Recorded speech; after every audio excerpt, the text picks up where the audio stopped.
In this video, we're going to integrate using partial fraction decomposition.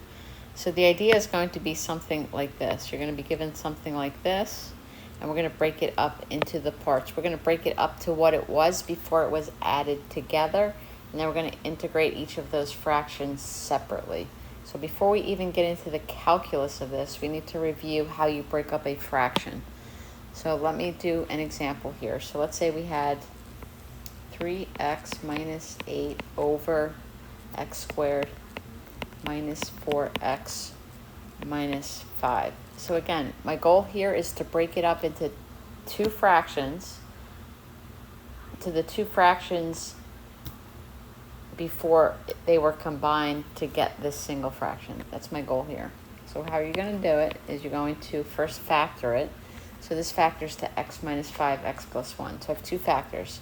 So you're going to do x minus 5 and then x plus 1. We're going to put a and b on top.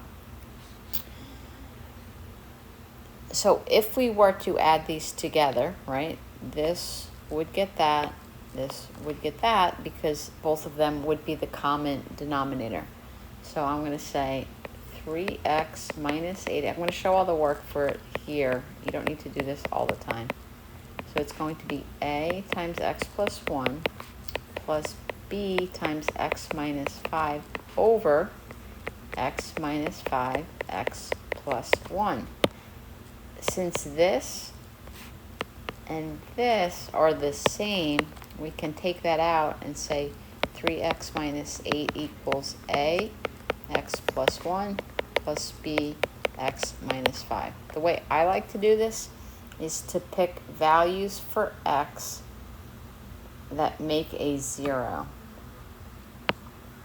So for example, I would let x be equal to -1. So that's going to take out the a and allow me to solve for b. So I'm going to plug in -1 for all the x's. So here we would get -11 equals -6b. And then b is equal to 11 over 6. And then I would do it again. So now I'm going to say, you know what, I'm going to let x be equal to 5. That's going to take that out. Plug in the 5 here. You get 15 minus 8, which is 7. And then we would get, plug in 5, you get 6a. So 7 over 6 equals a. So now we write this as 7 over 6 over x minus 5. And then plus 11 over 6, x plus 1. So this is equal to this.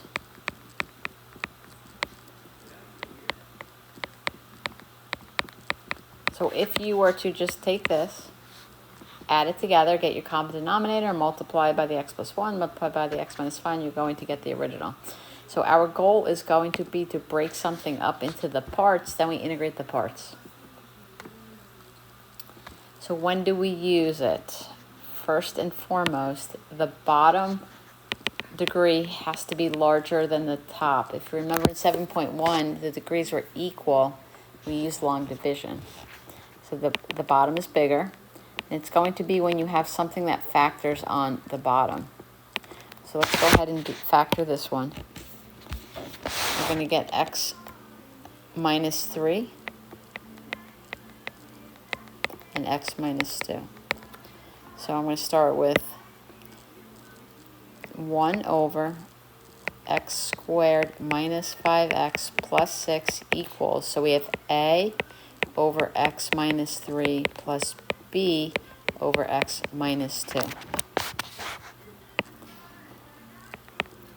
So that's going to get that, that's going to get that. So we get a x minus 2 plus b x minus 3 and then equal to 1. So I'm skipping the step of showing that the denominators are equal and then dropping them out. We're going to let x be equal to 2. When x is equal to 2, this cancels. We're going to get b is -1. Then we're going to let x equal to 3.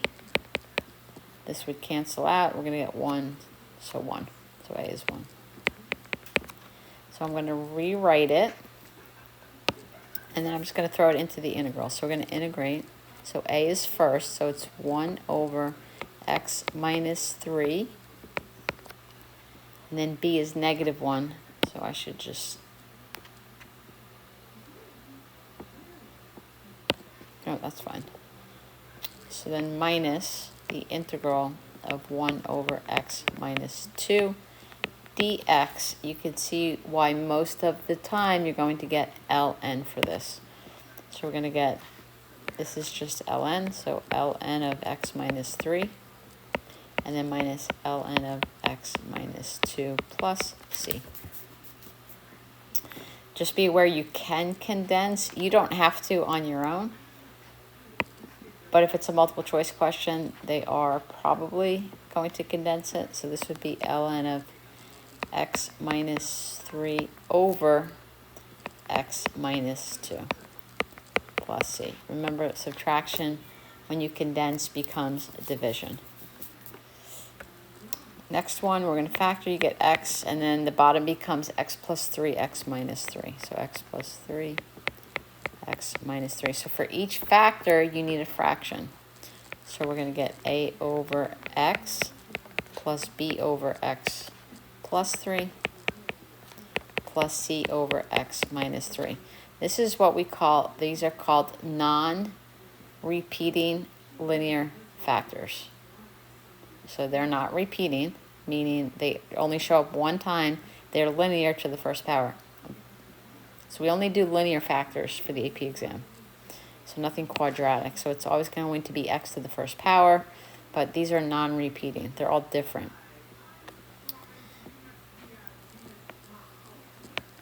So 5x minus 1. So a is going to get the other two. So x plus 3, x minus 3. The b is going to get the x, and then the x minus 3. And then the c is going to get the x and the x plus 3. All right, so we're going to start. I'm going to let x be 0. For time purposes, I'm going to simplify it. I believe you get negative 1 equals negative 9a. So a is 1/9. So you plug in the 0, it knocks out the b, it knocks out the c, and then you plug it in for all of the x's. Then I'm going to let x be equal to, I did 3 next, so x is equal to 3. When we do that, we get c is equal to, you get 14 equals 18c. So c is 7/9. And then last is let x be negative 3. You get negative 16 equals 18b. So b is negative 8/9.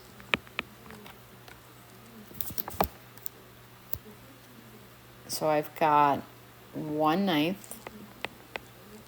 the integral of 1 over x dx. I'm just going to take out the constant. Minus 8/9, the integral of 1 over x plus 3. And then plus 7/9, the integral of 1 over x minus 3. So all of these are ln's. So we get 1/9 ln of x minus 8/9 ln of x plus 3 plus 7/9 and then ln of x minus 3 plus c.